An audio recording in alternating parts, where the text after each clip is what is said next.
어떻게 보면은 내가 내 입으로 이야기하겠다기보다는 난 이제까지 피드백을 받은 거를 알려드리는 거야. 그러니까 내가 내 입으로 막 거울 보면서 "오빠 살려줘." 이러는 게 아니라 상대방이 계속 반복적으로 그러는 걸 내가 어떻게 뭐라고 설명할 수가 없잖아. 그냥 내가 들은 대로만 얘기할 뿐이야 나는. 내가 내 입으로 뭐 얘기한 게 아니라 상대방의 얘기를 내가 듣고 전달하는 거다 이거야. 이게 다르다 이거지. 상대방이 하는 날 보고 "오빠 살려줘." 이러고 얘기한 걸 내가 이 방송에서 얘기한다. 이 얘기야. 음.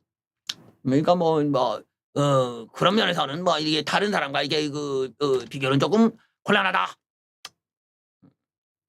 있지만 취미가 뭐예요? 패러글라이딩이에요. 라든지 평상시에 휴일에 뭐예요? 아 헬리콥터 타요. 이런 것들 확인할 길은 없지. 그러면 믿어 그냥. 그냥 사람들이 말이야 이렇게 그냥 그런 거 의심지르냐 하고 그걸 갖다가 따박따박 따지고 말이야. 그냥 이게 취미가 이거는 헬리콥터 운전이고 패러글라이딩 하는 거지 그거 따지고 있어! 여러분들 혹시 부동산 쪽으로 말이에요. 주변에서 사기를 당했다라는 분들을 보신 적이 있나요? 이 부동산 쪽은 진짜 조심해야 돼. 특히 이 전세 사기 같은 경우들. 이런 것들을 잘 당할 수 있죠. 또 빌라 같은 경우도 이 잘못 들어갔다가 이 빌라를 지어 놓고 이 사람들이 가격 후려치기를 한 다음에 뒤통수 치는 이런 경우들이 많아.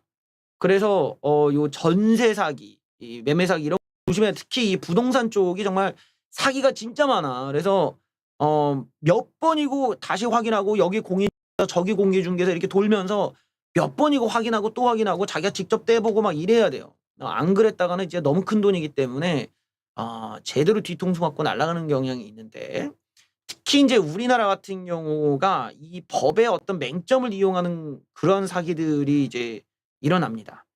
대체로 이 부동산 담보대출을 받는데 여기에는 이제 이 순위가 결정돼요.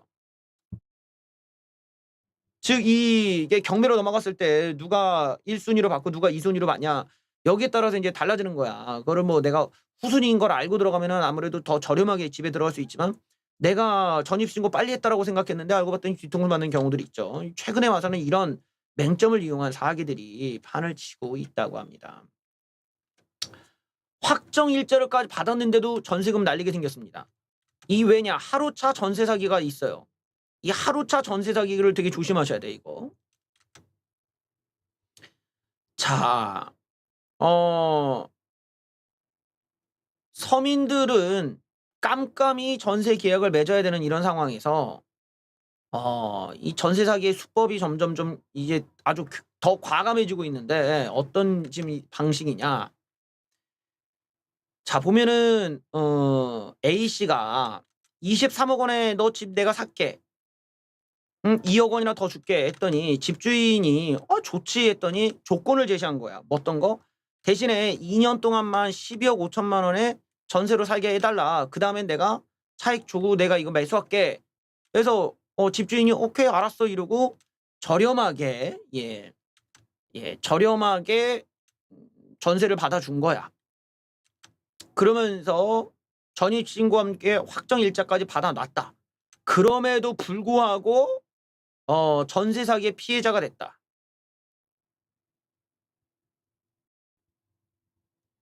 왜? 여기 보면 전입신고에다 확정일자까지 받아놨는데 전입신고했는데 왜 당했냐 이거야. 여기가 중요해요. 여러분들 잘 보셔야 돼. 왜 그러냐. 전입신고 후에 임대차 계약서에 확정일자를 받으면 대항력이 생겨. 먼저 이후에 이제 다른 채권자들보다 먼저 보증금을 변제받을 권리가 있다고 해 놨으니까 우리는 당연히 전세 내줄 때라든지 할 때 요 확정일자를 되게 중요하게 여기거든요. 음. 그런데 여기 보면은 세입자가 어떤 짓을 하냐. 이 대항력이라는 게 신고를 한 그날이 아니라 그다음 날 0 시부터 발동한다는 거야. 내가 오늘 전입신고를 했다. 그러면은 바로 그때부터 되는 게 아니라 이날 지나서 12시 이후부터 된다라는 거야. 다음 날 0시부터. 그러니까 그 공백이 있으니까 그 사이에 근저당을 걸어버리면 후순위로 밀린다는 거야. 반면에 임대인의 변경 또는 근저당권 설정은 등기를 접수한 때부터 효력이 발동을 한다 이거지. 세입자가 전입신고를 마친 당일 집의 제3자에게 팔리거나 집주인이 집담보로 대출을 받아 이 근저당이 생겨버리면 등기의 효력이 세입자에 대한 것보다 우선시 돼버린다. 임차인의 전세보증금은 하루 차이로 후순위로 빌려 보호받지 못하게 된다. 이 사람 역시 A씨가 계약 당일 집에 25억 8천만 원의 근저당을 설정해버리니까 전세 사기를 당하게 돼버렸다. A씨가 돈을 갚지 않아 집이 경매로 넘어가며 보증금을 통째로 날리게 되는 것이다. 이런 불합리를 개선하기 위한 시도는 있었지만 아직도 해결이 안 되고 있어요. 이게 참 웃긴 거지. 순진하게 내가 전입신고를 하면 보호받을 수 있겠구나 했는데 그 시간 차이를 이용한 근저당을 해버리거나 대출을 받아버리면은 내가 후순위로 밀린다라는 거야. 완전히 눈 뜨고 코 베이는 꼴인데, 그래서 나오는 이야기는 그러면 은행 문 닫는 시간에 하면 되는 거 아니냐. 그러니까 은행이 이 구청보다 더 빨리 닫으니까 은행 닫고 난 다음에 그 다음에 이거 찍고 전입신고하면은 상대방이 어떻게 할 도리가 없는 거 아니냐라는 얘기도 있어요. 그러니까 뭐 나름대로 머리를 굴리면 방법이 없는 건 아닐 수 있는데, 일단 이런 사기를 안 당하시려면은 웬만하면은 은행 문이 닫고 나서 그러니까 상대방이 막 아침 일찍 합시다 이런 다음에 좀 의심해 볼 필요가 있다라는 거고, 좀 이렇게 너무 좋은 조건들 지금 보다시피 아주 저렴한 더 돈을 많이 줄 테니까 나한테 파쇼라던가, 야 이거 싼 거니까 네가 가져가라 이럴 때는 항상 의심을 해야 된다라는 거야. 세상에 그런 운이 우리들 앞에 놓여일 가능성은 없을 테니까요. 항상 의심해야 돼. 특히 이제 우리가 의심해야 될 게 뭐냐. 여러분들이 이제 길을 갔어. 길을 걷고 있는데 형님들한테 갑자기 예쁜 여성이 와가지고 안녕하세요. 너무 눈이 예쁘셔서 그래서 잠시 얘기 좀 나눌 수 이러면은 맞아 내가 눈이 예뻤지. 안녕하세요. 이러고 마탱이 가듯이 그렇게 넘어가면 안 돼요. 예, 도를 아십니까? 여러분들의 눈빛이 예쁠 리가 없지. 그리고 길바닥에서 그렇게 예쁜 여자가 여러분들한테 말을 걸 리가 없잖아요. 그럴 리가 없어. 그럴 리가 없어. 단호하게 그럴 리가 없어요. 이러고 패스하고 그냥 지나가셔야지. 그걸 또 믿는답시고 오늘 일진 좋은데 이러고 그랬다가는 아주 된통 물리는 수가 있어요. 그러니까 우리 앞에 어떤 우연이 너무나 과도한 우연이 왔다 의심해야 되죠. 그때는. 자, 오늘 또 중요한 대법원의 판결이 나왔습니다. 대법원의 판결이 나왔는데 이게 또 우리나라 산업계에 커다란 충격을 줄 수도 있는 사건이에요. 오늘은 이 부분에서 정말 또 새로운 뭐라고 할까나 새로운 특이점이 나온 경우에요. 임금 피크제라는 걸 아십니까? 55세 이상 이제 정년을 연장을 시켜주는 대신에 너희들의 임금을 좀 줄여서 주겠다라는 거야. 이제 그 사람들 내쫓고 이제 신입사원 받을 수도 있지만 이제 서로 좋게 사회적 합의를 보자 해가지고 나이가 좀 많으면 임금을 좀 적게 줄게. 그래서 서로 이제 타협을 했는데 어떤 인간이 이걸 가지고 또 고소를 했어. 근데 웃기게도 대법원에서 임금 피크제, 연령을 기준으로 한 임금 피크제는 위법하다. 라는 판결이 나왔습니다. 앞으로 이 연령을 기준으로 한 임금 피크제는 불가능하게 될 수도 있어요. 하루 종일 회사가 술렁거렸다. 임금 피크제 판결 뭐냐? 무효다. 나이로 결정하는 임금 피크제, 나이 기준만으로 하는 거는 위반이다. 산업 현장에서 난리가 났어. 정부 믿고 도입했더니 이게 이제 와서 뭐냐 이거 이러면서 지금 난리가 났습니다. 업무량의 축소 등 합리적 이유 없이 나이를 기준으로 해서 직원 임금을 삭감하는 임금 피크제는 무효라는 대법원 판단이 나왔다. 고령자 고용법 위반이란 취지다. 이번 판결로 인해 줄줄이 기업의 전현직 직원들이 회사를 상대로 줄소송에 나설 가능성이 높아졌다. 자, 이러다 보니까 산업계 대혼란이 불가피해 보인다. 정작 이전에 사회적 대타협을 했는데도 불구하고 대법원이 이걸 다 깨부셨다라는 지적이 나오고 있다. 연령 차별을 금지하고 있는데 연령을 기준으로 왜 임금을 낮추냐라는 거예요. 임금 피크제는 근로자의 정년을 보장하는 대신에 특정 시점부터 임금을 낮추는 제도다. 비연구원에서도 마찬가지로 55세 이상 직원을 대상으로 임금 피크제를 적용했더니 여기에 적용되는 A씨가 빡쳐가지고 고소를 한 거야. 임금 피크제로부터 내가 불이익을 받았다면서 법원은 1심부터 상고심까지 모두 다 이게 무효라고 일관되게 판단해버렸다. 적지 않은 근로자들이 소송을 제기할 가능성이 높아졌다. 청년 취업 확대를 위한 대승적 양보가 임금 피크제 취지인데 이런 이제 뭐 한 사람 때문에 이렇게 바뀌었다라는 거예요. 결국에는 이게 그 고령자들, 그러니까 이게 우리나라처럼 이제 뭐라고 해, 호봉제로 가나, 이게 계속 사람이 오랫동안 일했다고 그냥 임금을 막 올려주다가 그렇게 임금을 막 주자니 이 사람의 노동력은 그만큼 생산성은 떨어지는데 임금은 많이 받아먹으니까 그러면 너 나가. 나가고 이제 신규 채용을 해야 되는데 이게 안 되는 거야. 그러면 양심적으로 신규 채용할 돈을 어디서 받냐? 니들 임금을 좀 낮추자 해갖고 그렇게 해서 대타협을 해가지고 가겠다라는 건데 이제 이런 식의 어떤 이제 이기심이 또 발동을 하여서 결론이 이렇게 나왔다라는 지금 그 내용들이에요. 줄 소송 사태 외에 인력의 경직성 심화로 기업 경영 부담이 가중되고 경쟁력이 떨어질 거다. 임금 피크제로 직원이 덜 받은 금액을 기업이 토해내야 되는 경우까지 생기면 감당하기 힘든 상황이 될 수도 있다. 자, 임금 피크제를 도입한 기업들이 초긴장 상태에 빠졌다. 그래요. 신규 채용도 영향이 있을 거고. 이걸 보면은 그렇죠. 지금 이 얘기는 그동안 월급을 내가 깎여가지고 나이를 기준으로 나를 깎았기 때문에 난 불이익을 받았다라는 소송에서 지금 승소를 해줬기 때문에 다 반환하라는 거야. 그동안 못 줬던 돈 다 내놔라니까 막말로 이 사람들이 이제 나이가 많은 사람들 아니에요. 이 사람들 어차피 정년인 사람들이 무슨 회사에 눈치를 볼 것도 없잖아. 그러니까 막 소송 거는 거야. 막 소송 걸어갖고 그 돈 받아내면 벌써 비용 못해도 어마어마한 돈을 지금 저 사람들 1억이 넘는 돈인데 그런 돈을 내가 받아 챙긴다 그러면 퇴직금도 당연히 올라가는 거고 바로 이런 점을 이제 뭐 어떻게 보면 정년 때 한번 소송을 걸어갖고 얼마든지 받을 수 있으니까 기업 입장에서 어마어마한 부담을 느낄 수밖에 없는 거죠. 지금 이게 이제 첫 시작인데 한 몇 개월 뒤에 또 이런 얘기 나오고 하다 보면은 또 우리 사회가 임금 피크제의 폐지로 인한 후유증을 겪을 가능성이 매우 높아졌다라고 봐야겠죠.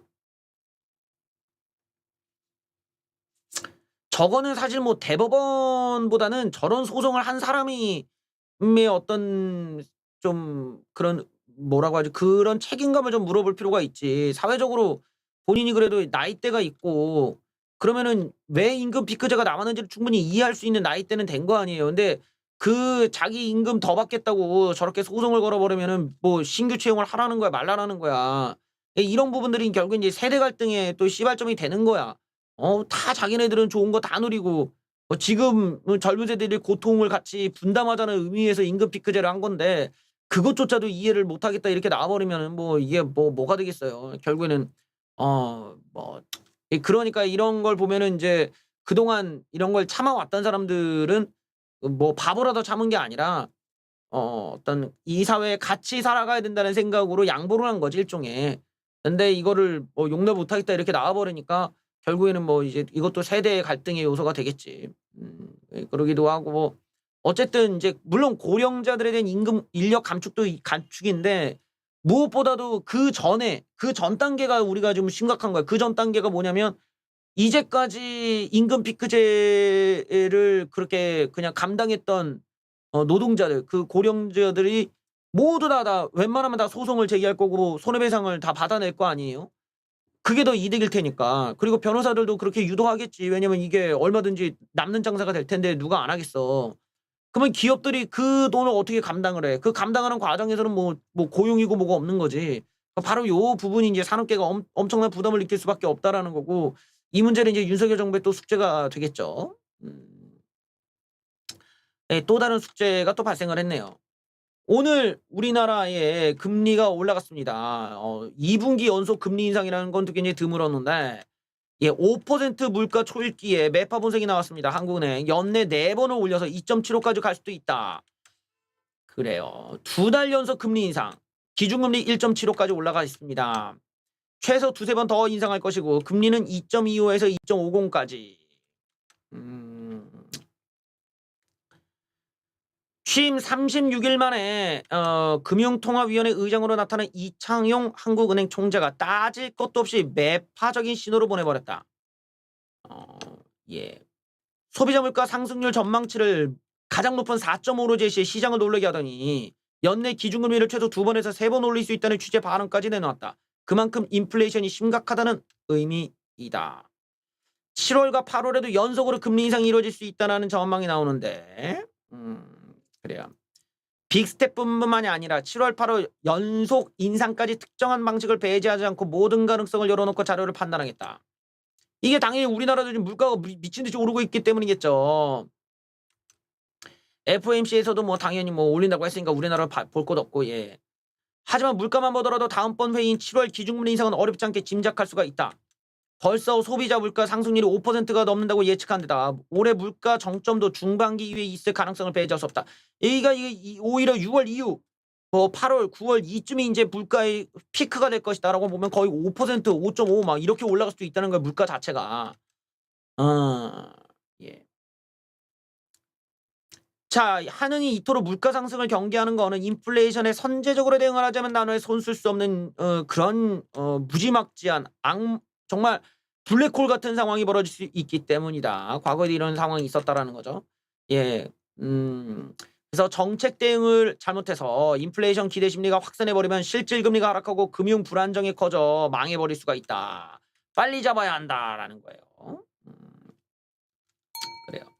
이게 제가 뭐 그 경제 관련한 뉴스를 다루면서 몇 번을 내가 강조하지만 물가 상승이라는 거를 잡을 수 있는 카드가 하나밖에 없어요. 하나밖에 없어. 그거는 무조건 금리를 인상하는 거 말고는 없어. 쉽게 말하면 물가가 잡힐 때까지 금리를 인상한다는 게 맞는 거겠지. 그러니까 원래 우리가 이제 그 금리라는 게 나라가 이게 일자리가 별로 안 생겨. 기업이 투자를 안 해. 그럼 왜 투자를 안 하냐? 기업이 무슨 뭐 이건희가 자기 지갑에서 돈 꺼내 가지고 공장 짓냐고. 그런 기업이냐 어딨어.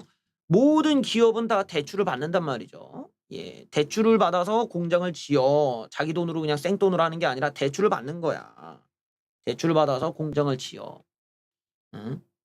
그래서 이 대출을 받아서 공장을 짓고 그렇게 해서 일자리를 창출해서 생산을 하고 물건을 팔아서 이익이 남아. 그러면 이익이 남으면은 인제 뭐 배당금 주고 주주들한테 뭐 월급 주고 그러면 그 이자가 이익이 남겠지. 수익이 남겠지. 근데 그 수익 중에 또 일부분을 이익 잉여금으로 냅둬야 돼요. 잉여금을 냅둬야 된다는 거야. 왜? 왜 잉여금을 냈더나? 이걸 보고 좌빨 새끼들이 삼성이 현금 잉여금이 많다. 현금을 쟁여 놓고 있다. 이러고 무식한 개소리를 하는데 그 잉여금을 어디다 쓰는 거야? 근데 우파라면 이 정도는 이제 알아야 돼. 이 정도는 경제 상식이니까. 고렇게 대출 받아 가지고 이게 해 갖고 나오는 이익 중에 또 잉여금을 냅둬. 왜 냅두냐? 대출금을 갚아야 되니까요. 그 돈으로 몇 개월 혹은 몇 년치의 대출금을 감당하기 위해서라는 거야. 그 잉여금의 쓰임새는 그거야. 바로 고렇게 해서 대출금이라는 것이 항상 껴있기 때문에 이익을 갖다 그냥 다 먹고 이게 아니라 항상 그런 잉여금 몇 개월 뒤, 1년 뒤 뭐 이런 것들을 그냥 예측을 해서 대출금을 갚기 위해 쟁여 놓는 돈들이 있어야 되는 거죠. 그래야 안전하게 가는데 문제는 기업인들이 대출을 받으려면 좀 이자가 쌓여야 될 거 아니야. 그러니까 "알았어. 금리 내려줄게." 이러고 금리를 내려. 그러면 기업들이 인제 대출을 받아서 공장을 짓지. 그러면 좋아. 하지만 이거는 밝은 면이고 어두운 면은 뭐겠어. 금리를 낮추면은 사람들이 이제 탐욕이 올라가요. 금리가 싸니까 대출이 쉬워졌네. 대출을 받아 가지고 내가 뭐를 해? 코인에다가 투자를 해. 대출 받아서 내가 뭐 해? 어디 도박을 해. 로또를 사. 대출을 받아서 인제 어디 조랑말에다가 투자를 해. 뭐 대출을 받아 가지고 또 어디다 넣어? 인제 주식에다가 넣어. 대출을 받아 갖고 또 선물에다가 넣어. 해외 선물에다가 넣어. 미국 주식에 넣어. 대출 받아서 이제 나중에 뭐해? 부동산에 넣어. 이쪽으로 가게 된다라는 거야. 이게 어두운 면이죠. 금리 인하를 해가지고 결국에는 이게 어떤 공장을 짓고 사업에 투자가 돼서 일자리를 창출한다라고 하는 선순환이 되면 좋지만 어두운 면으로는 이런 투자 쪽으로 투기 쪽으로 돈이 또 몰리는다는 거야. 그렇게 되면 어떻게 돼요? 자산의 가치가 갑자기 뻥 하고 뛰어버리는 거지. 그리고 자산이 이렇게 막 뛰어버리면 기업이 바보도 아니고 자기네들은 그러면 왜 공장 지업 기업이 바보야? 그럼 기업도 마찬가지로 그냥 부동산 투자하는 거야. 이런 문제가 이제 악순환이 일어나기 때문에 또 조절을 해야지. 물가가 너무 오르면 안 되겠다 이러고 자산 가치를 또 진정을 시키려면 금리를 인상을 시켜야겠지요.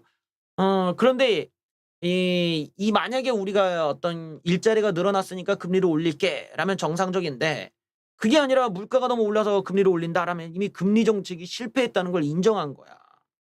금리 정책이 실패했으니까 물가를 걱정하는 상황이 온 거 아니에요. 이러면은 이제 얘기가 달라져.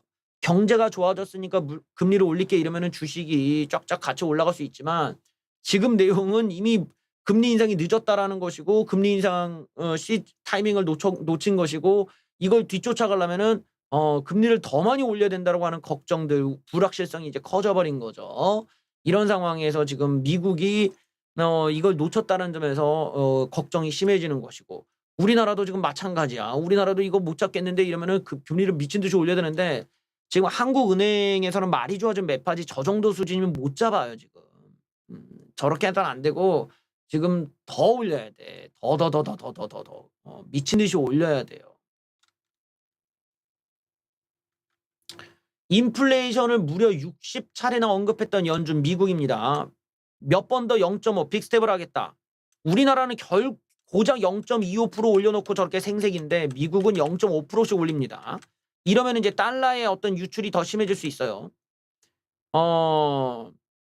자, 연방공개시장위원회 FOMC 의사록에 따르면 연준 위원들은 인플레이션을 잡기 위해 향후 수차례에 걸쳐 빅스텝 금리 인상을 단행할 것을 검토한 것으로 나타났다. 오는 6, 7월에도 0.5% 범위의 기준금리 인상 기조를 재확인하였다.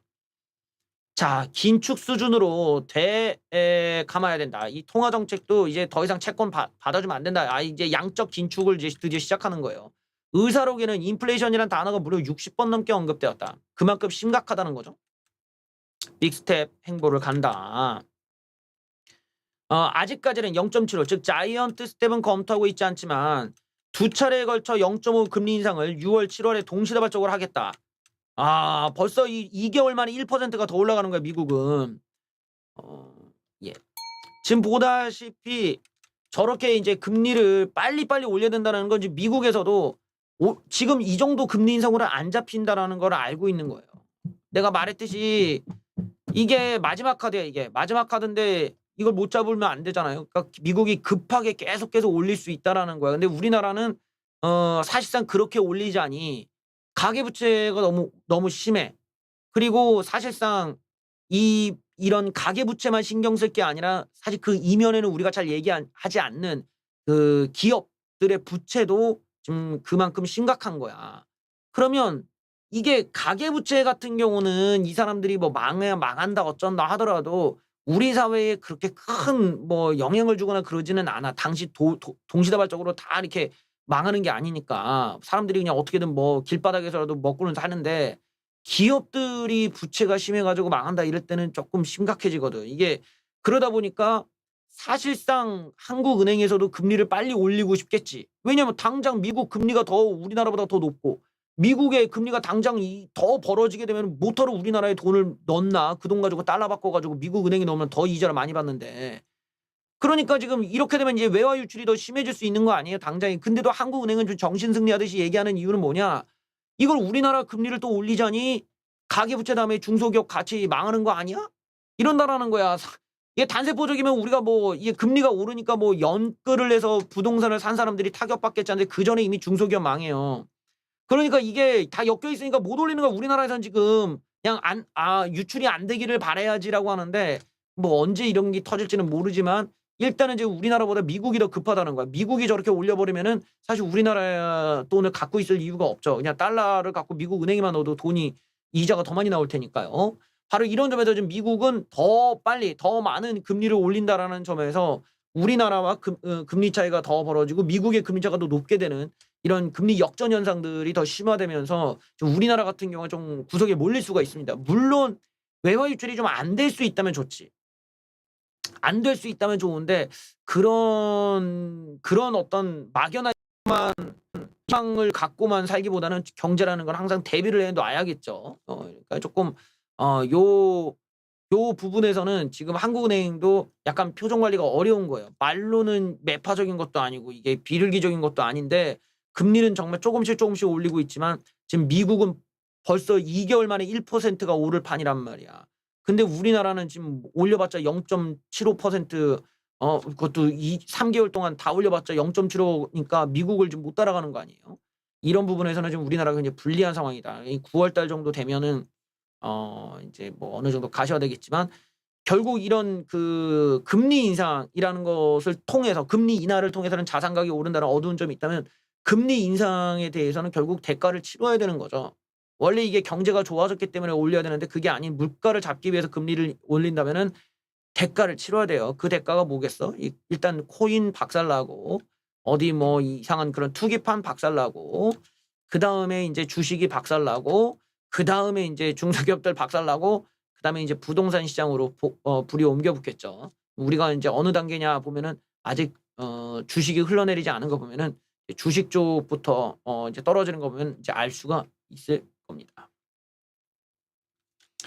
자, 여기에 우리가 이제 부동산 가격이 좀 하락을 한다라고 보면은 이게 금리가 오른다고 해서 부동산 가격이 떨어지는 경우는 잘 없어요. 금리만 올라서는 안 돼. 반드시 뭐가 올라야 되냐? 공급 물량이 올라야 돼요. 공급 물량이 많아야 부동산 가격이 떨어져. 공급 물량이 없는데 금리만 오른다고 해서 부동산이 이렇게 생각처럼 안 떨어집니다. 근데 지금 공급이 너무 과잉된 지역이 있어요. 바로 대구 지역입니다. 이 대구 지역 같은 경우는 어떠한 특수성 때문인지 모르지만 너무 많이 공급을 해. 아마 대구 지역에 살던 사람들이 좀 다른 지역으로 이탈했기 때문이 아닌가라는 생각을 해 보거든요. 그 사람들이 결국에는 건설사들한테 집 팔고 나가 버린 거야. 그러니까 그 블록들이 이렇게 시공사들이 들어가기 좋은 이런 공들이 많이 생겼고 거기다가 막 무분별하게 막 지어댄 거지. 그러니까 어떻게 보면 이게 그 지역을 이탈하는 사람과 거기에 짓고자 하는 그 건설사 간의 이익이 맞아떨어 갖고 거의 우후죽순으로 만들었는데 이게 대구 지역의 부동산 가격을 상당히 지금 떨어뜨리고 있습니다. 거의 공급 과잉이에요. 대구의 수성구마저 대구의 강남이라 불리는 수성구마저 미분양이 터지고 있습니다. 작년 하반기부터 아파트값 하락이 미분양이 발생한 대구 지역의 침체가 갈수록 심해진다. 대구의 강남이라 불리는 수성구에서도 4개 단지 모두 미분양이 발생했다. 이건 충격적인 일입니다. 예. 대구 수성구 파동에서 수성 포레스트 위치는 모두 미분양이 발생했다. 만촌 짜이르네 역시 미분양이 발생했다. 야, 145가구에도 미분양이 났다. 자, 만촌 짜이르네는 대구 지역 내 명문 학군으로 알려진 경신고, 경북고, 대구과학고, 정화여고 등이 인접해 수요자들의 관심을 받을 수 있을 것으로 기대됐음에도 불구하고 미분양을 받았다. 이 대구 지역 같은 경우 이 수성구마저 이 정도면은 얼마나 공급이 지금 심각한지는 알 수가 있는 거예요. 이걸 보면은 지금 수성구에서 이 미분양이 터졌다라는 거는 공급이 정말 엄청나게 과잉됐다는 얘기고 어떻게 보면은 지금 요 부분들 요런 학군에 대한 기대치가 오히려 낮아지고 있는 현상 아니냐라고도 볼 수 있겠죠.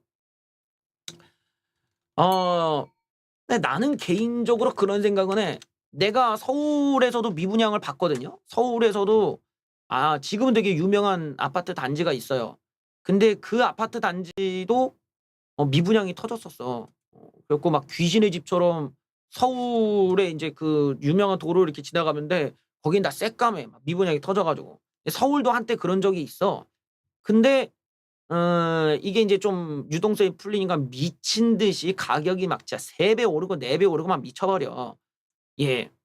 그런 거 보면은 사실 저렇게 지금 학군이 있는 지역들 저런 지역들의 미분양이 터졌다면 좀 노릴만 하죠. 저런 것들을 한 1-2억 더 싸게 들어갈 수 있다면은 어느 정도 자금력이 현금이 좀 좋은 사람들은 저런 데 들어가기 좋은 기회일 수도 있다. 왜냐면 수성구 같은 경우는 인프라가 좋잖아. 저 정도면은 좋은 거고 뭐 다른 지역의 어떤 뜬금 이렇게 만든 데는 좀 그렇다지만 내가 볼 때 저런 학군중이 좋은 지역에 미분양이 났다면은 좀 뭔가 노릴만 한 타이밍 아니냐 이런 생각이 듭니다. 예. 그래서 이것도 한번 기회로 한번 삼아 보는 것도 좋을 것 같아요. 역시나 인제 대구뿐만이 아니라 또 다른 좀 다른 것도 한번 보죠. 바로 부산입니다. 이 부산 같은 경우는 지금 인구 수가 미친 듯이 줄어들고 있어요. 이 부산 분들 지금 뭐지? 이게 뭐야 여기 뭔 일이 벌어진 거야. 예. 부산은 조만간 300만 명 밑으로 떨어질 판이에요. 예. 예. 이게 인구 감소율이 25%까지 올라가서 울산, 대구에 이어 3 위다. 결국에는 이제 울산, 대구, 부산 쪽이 지금 인구가 감소가 너무 심하다는 거야. 아마 일자리 문제나 뭐 전체적으로 이쪽 지역이 경제적으로 상당히 지금 어려운 상황이다 보니까 이탈자들 그리고 출산율의 저하 이런 것들이 몰리면서 이쪽 지역도 문제가 되고 있는 거야. 웃기게도 전라도 지역들은 인구수가 그렇게 타격이 없는 것 같은데 요 경상도 지역에서 유독 벌어지고 있다는 걸 좀 유심히 볼 필요가 있을 것 같아요. 음. 지금 335만 명 수준의 부산의 인구가 30년 뒤 251만 명으로 급감할 거라는 비관적인 전망이 나왔다. 가파르게 진행 중인 저출산 고령화 때문인데 경제 동력 제고의 마지노선으로 인식되는 300만 명 붕괴 시기가 조만간 올 것이라는 것이다. 결국에는 인천이 부산을 역전하게 되면서 부산이 지금 밀릴 수가 있다라는 거예요. 그래요. 저출산 고령화 문제가 상대적으로 심각하다는 의미인데 이게 우리가 보면은 이게 얘네들은 30년이라고 얘기하잖아. 근데 우리가 인제 인구수가 줄어든다고 원래 예측하던 게 쟤네 통계청이나 이런 인구 관련한 애들이 분석하기로는 원래 2050년이었어. 2040년에 2050년이라고 막 얘기하고 2030년 이랬는데 우리가 실제로는 2020년, 2019년도부터 벌써 역전이 일어나고 막 이랬거든요. 그러니까 우리가 인제 인구수가 줄어든다라는 개념이 뭐냐면 출생자보다 사망자가 더 많은 거야.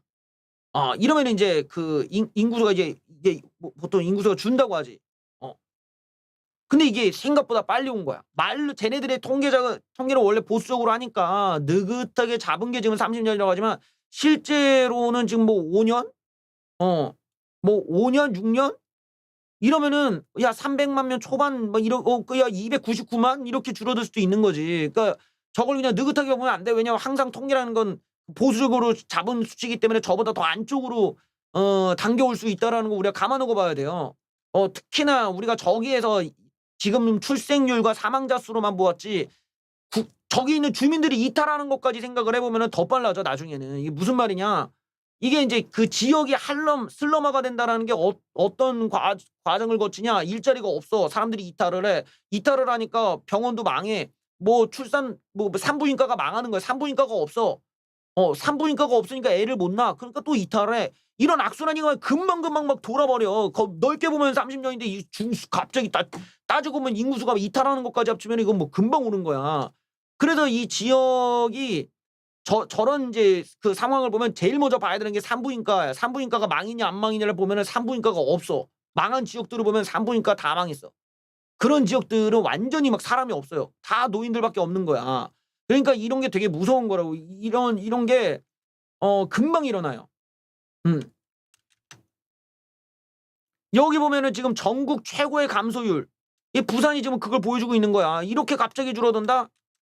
인구 감소가 빠르게 진행되는 건 저출산 고령화 문제가 상대적으로 심각하다는 건데 지금 부산 지역에 이런 문제가 있다라는 걸 좀 유심히 볼 필요가 있겠죠. 어 예. 이게 왜 이렇게 됐을까? 이런 여러 가지를 우리가 고민해 봐야 될까. 아무래도 젊은 사람들이 부산 지역에서 좀 이탈을 하는 부분들, 또 이제 출산을 안 하는 그런 뭐 이런 분위기들, 뭐 이런 것들 이제 맞물려서 있다 보면은 그 지역이 점점 젊은 사람들이 갈 만한 곳이 줄어들거나 젊은 사람들이 일할 것이 줄어들고 점점 고령층들의 입맛에 맡겨서 바뀌는 거지. 그러면은 완전히 인제 계속 젊은 사람들도 인제 다른 지역 도시로 가려고 하고 이런 인제 이런 극단성이 나타나다 보면 점점점 슬럼화가 되는 거야.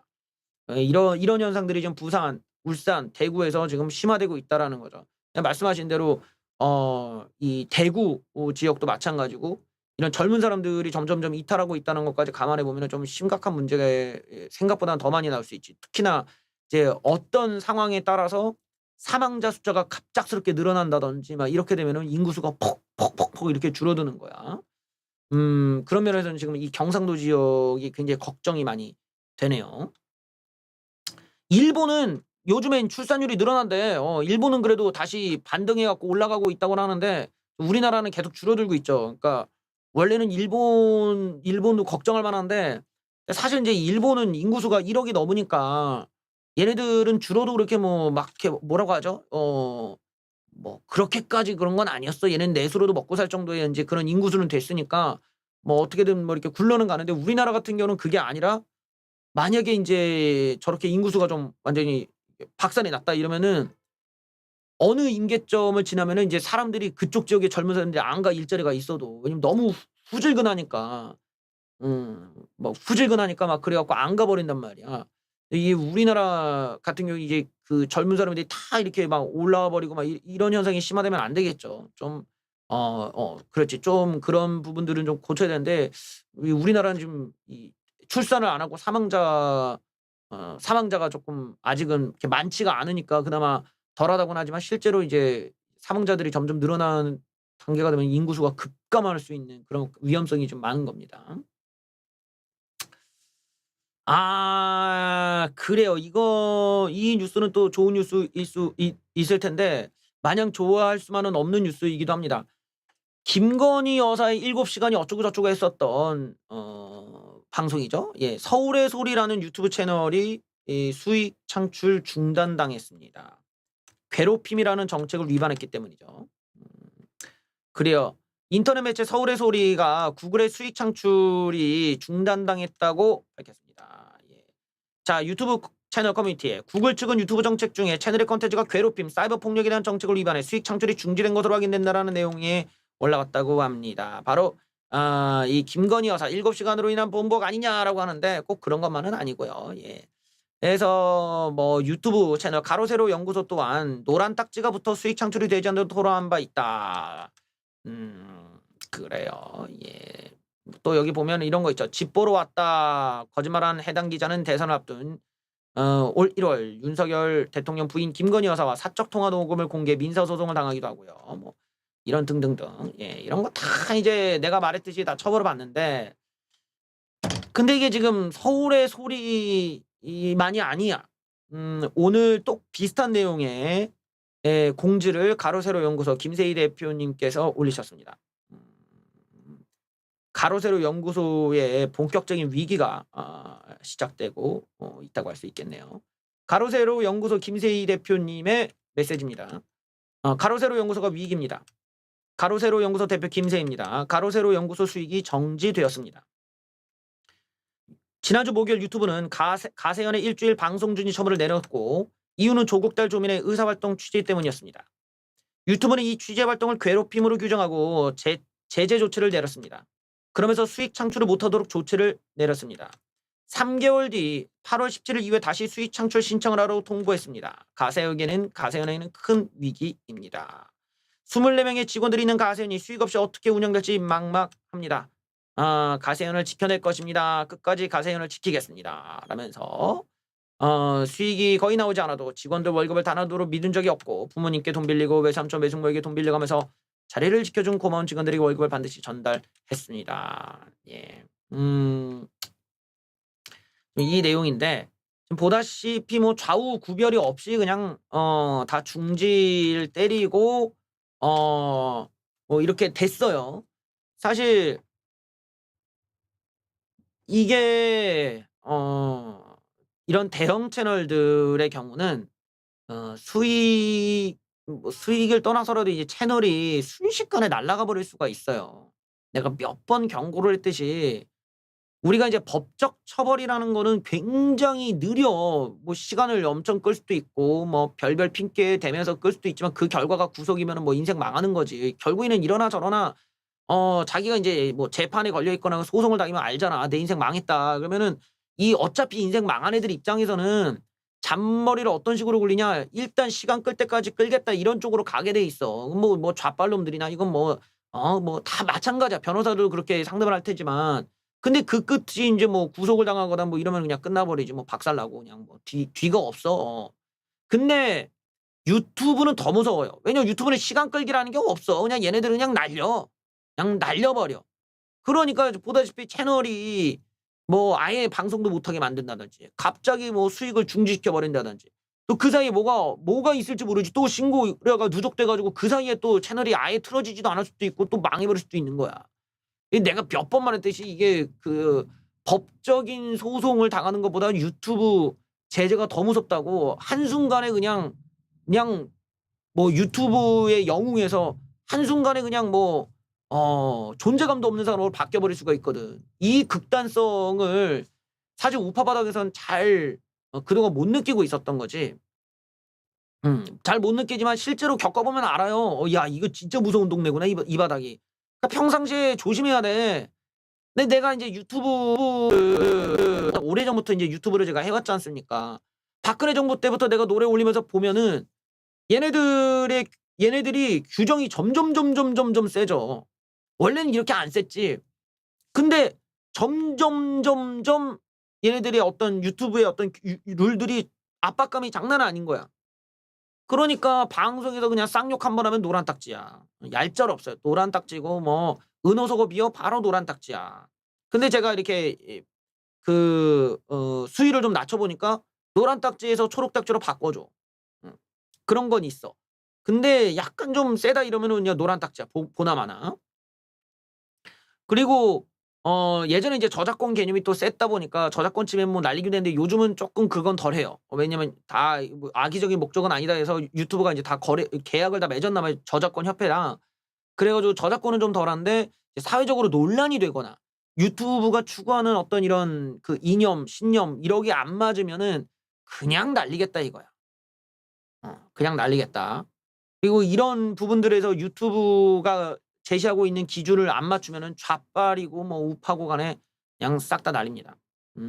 그런 부분에서 지금 가로세로 연구소 형님들의 채널이 지금 위험수위에 올라와 있는 거예요.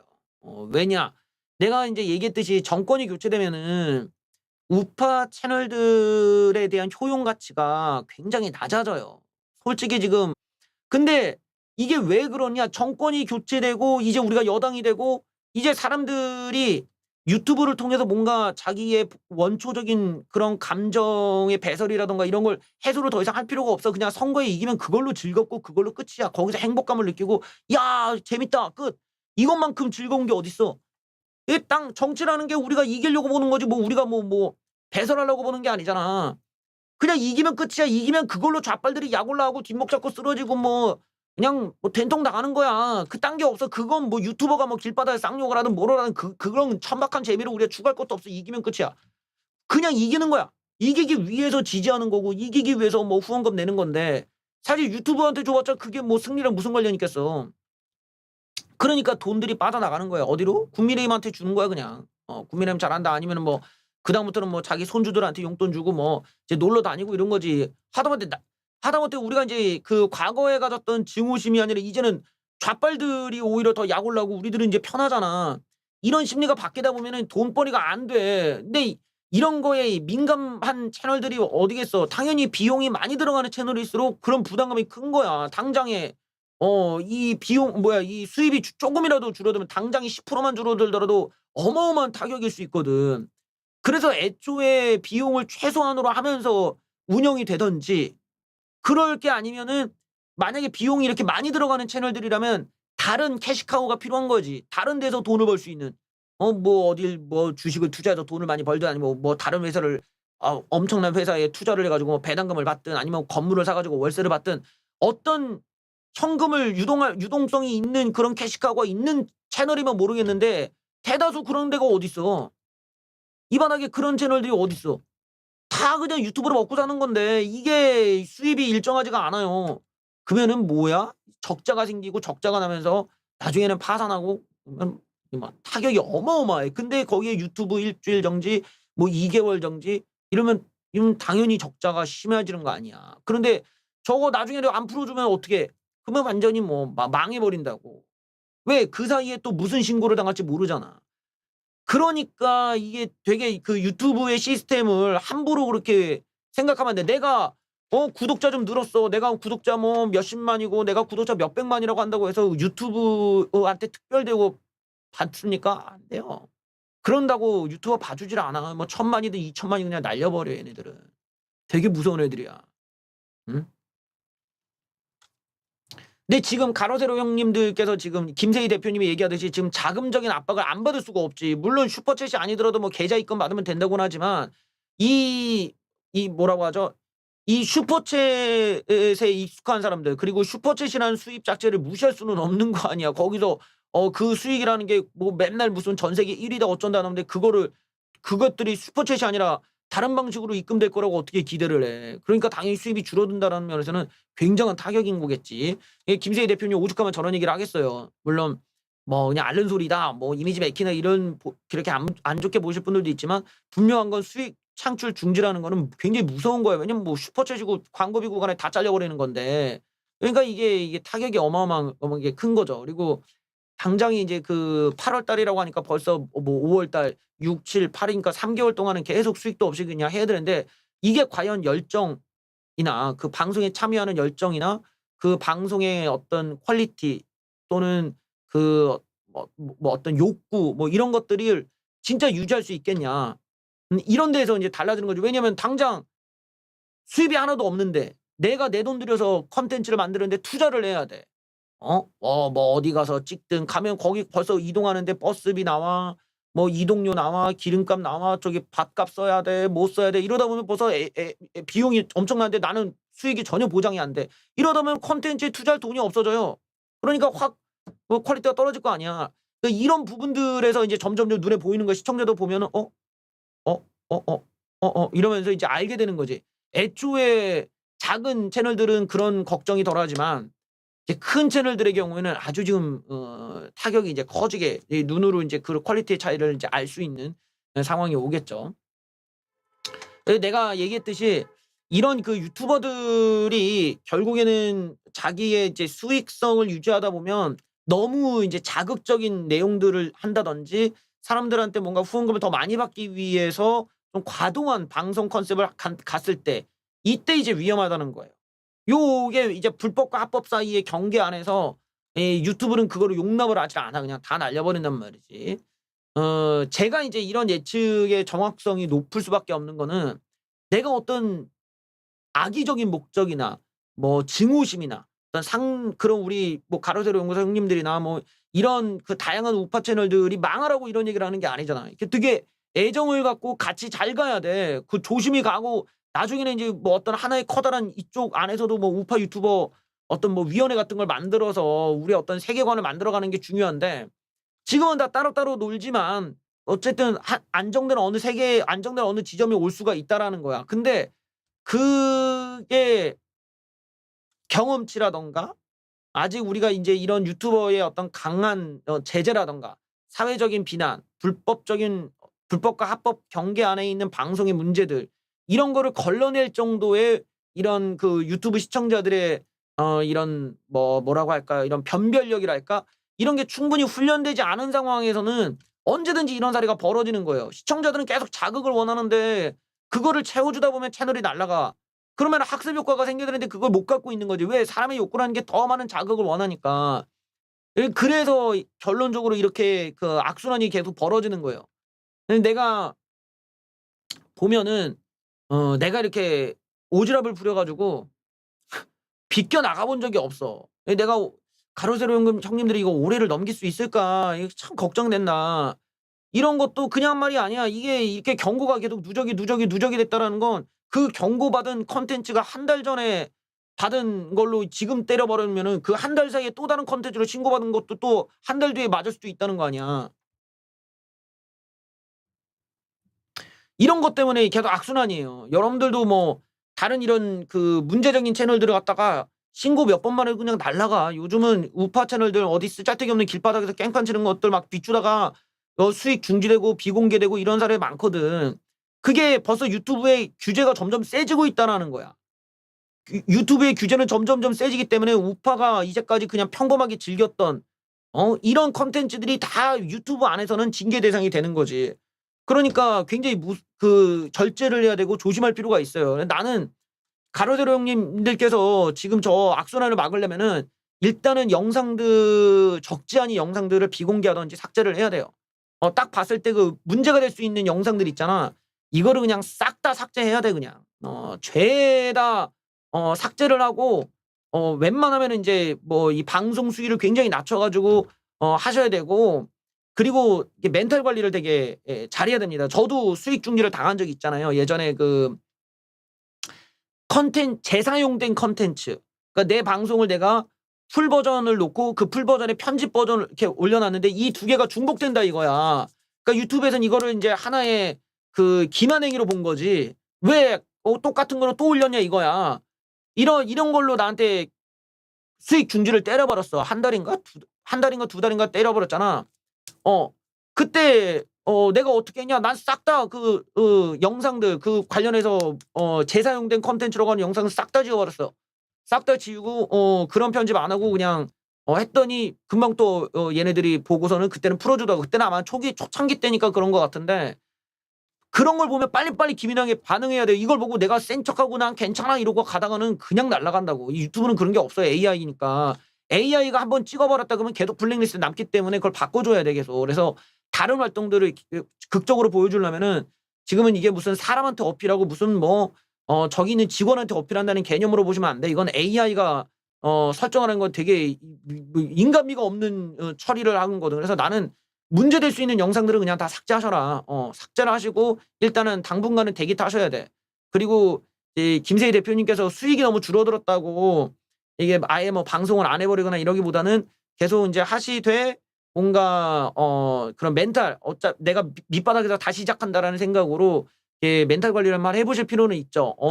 이게 그 유튜브라는 게 언제든지 날아갈 수 있다라는 거를 이번에 인제 과정을 통해서 배웠다면은 시청자들도 그렇고 이제 그 방송을 만드시는 분들도 모두가 인제 방향을 어떻게 잡아야 될지를 서서 이렇게 배워가는 거겠죠. 물론 지금 배운다는 건 좀 늦긴 하지만.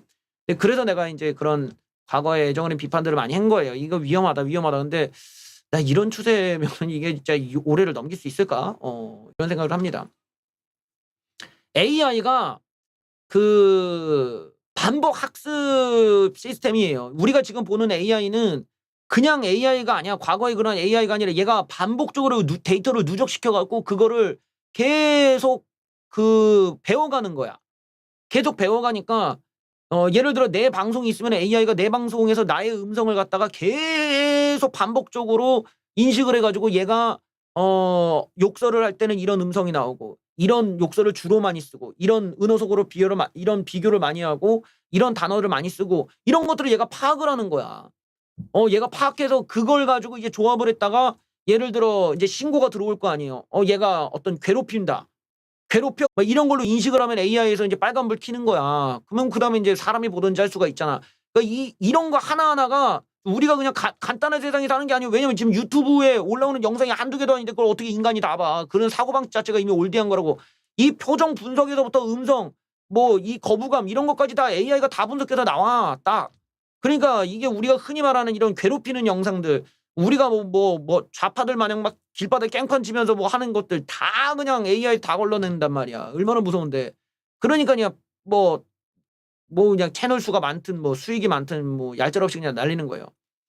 한계까지 갔는데 이거 뭐 신고 시스템은 더 간단하지. 왜냐면 있는 걸 또 분석하고 또 분석해 갖고 할 수 있으니까. 이런 심지어는 여러분들 예전에 윽튜버 같은 경우는 얘가 목소리를 변조를 해요 나중에는. 막 이렇게 안녕하세요. 안녕하십니까. 안녕하세요. 이렇게 음성을 변조해도 잡아내. 윽투버 목소리라는 걸. 그래서 차단시켜버려. 이 정도라니까. AI가 음성을 변조해도 억양이나 이런 걸 보면 딱 얘구나 이러고 그냥 날려버리는 거야. 한 번 차단한 애를 카메라로 비췄다. 그거는 바로 날리는, 신고하면 바로 날라가. 그러니까 이게 AI 기술이 이 신고 시스템에 얼마나 발전돼 있는지를 알면은 이게 어떤 사람의 어떤 우리가 이제 컨텐츠를 다룰 때 어떤 걸 조심해야 되는지 이제 서서히 배워가야 돼요. 내가 그래서 아이고 위험한데 했더니 역시나 이제 이런 좀 암울한 결과로 나아가죠.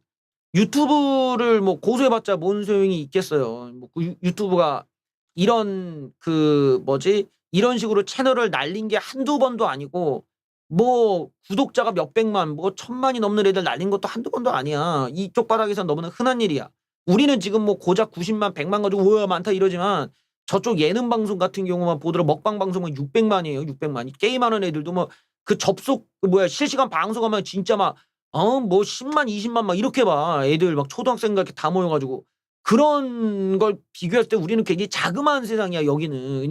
근데 뭐 이 정도 수준으로 무슨 뭐 당을 만들어서 세상을 바꾸네 이런 거는 진짜로 아직 어리숙한 거고 진짜 그 유튜브 세계에 더 많은 세상을 보시면 구독자가 장난 아니에요. 막 근데도 그런 애들 날아가는 애들은 흔해. 그래 흔하고 다시만 또 날아가고 막.